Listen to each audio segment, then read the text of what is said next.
Setiap hari tanpa kita sadari, aktivitas rumah tangga menghasilkan sampah. Plastik dari belanja harian, kemasan makanan, botol minuman, dan sisa makanan kita di dapur. Semua itu menjadi bagian dari rutinitas kita setiap hari. Namun pertanyaannya bukan hanya berapa banyak sampah yang kita hasilkan, tetapi kemana sampah itu pergi. Indonesia menghasilkan 31,9 juta ton sampah setiap tahun. Dari jumlah tersebut, 17% merupakan sampah plastik dan 40% adalah sisa makanan yang seharusnya masih bisa dimanfaatkan. Sementara itu, Kota Balikpapan sendiri menghasilkan sekitar 500 ton sampah per hari. Namun, tidak semua terkelola dengan baik. Di wilayah RT 20 Kelurahan Margomulyo Balikpapan Barat, belum terdapat sistem bank sampah yang berjalan. Belum ada fasilitas pemilahan tingkat warga, dan kebiasaan memilah sampah belum terbentuk. Sampah rumah tangga biasanya dikumpulkan dalam satu kantong, kemudian dibuang begitu saja ke TPS tanpa proses pemisahan. Ketika sampah plastik dan sisa makanan bercampur, keduanya kehilangan nilai manfaatnya. Plastik dapat didaur ulang, sisa makanan dapat menjadi pakan yang bernilai, namun tanpa pemilahan, semua berakhir sebagai beban. Dampaknya, kembali ke lingkungan kita sendiri. Tumpukan sampah yang menimbulkan bau, drainase yang tersumbat, dan lingkungan yang lagi tidak nyaman.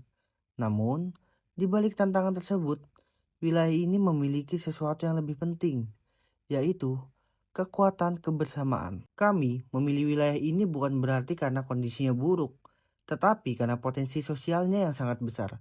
Warganya mau bergerak, gotong royong masih hidup, semangat belajar bersama masih ada.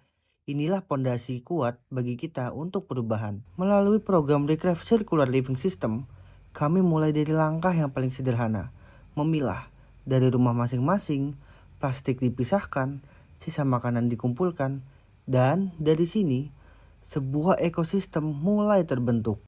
Kegiatan ini tidak hanya mengurangi sampah, tetapi juga membuka peluang pendapatan bagi UMKM dan ibu rumah tangga sekitarnya. Di sisi lain, sisa makanan tidak dibiarkan membusuk dan menimbulkan bau. Ia bisa diberikan kepada pahlawan kita, yaitu maggot, yang mampu mengurai sisa makanan dengan cara cepat dan bersih. Maggot yang tumbuh kemudian dapat dijual sebagai pakan ikan, unggas, dan reptil yang memiliki nilai ekonomi nyata di pasaran lokal. Seluruh proses ini terhubung melalui aplikasi Recraft. Platform ini menjadi jembatan antara warga, penggerak, dan pasar. Melalui aplikasi, warga dapat mencatat setoran sampah, melihat harga jual sampah terpilah, menjual barang produk daur ulang, dan memasarkan hasil kerajinan serta panen pagot. Inilah yang disebut ekonomi sirkular.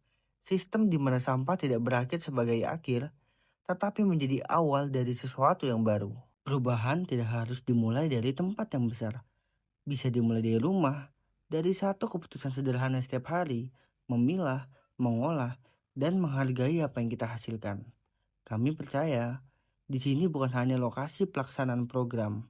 Ini adalah titik awal, titik di mana kebiasaan baru tumbuh, titik di mana lingkungan mulai pulih, dan titik di mana masyarakat menjadi bagian dari solusi. Ingat, sampah ini bukan akhir. Ia adalah awal dari perubahan, dan perubahan itu ada di tangan kita.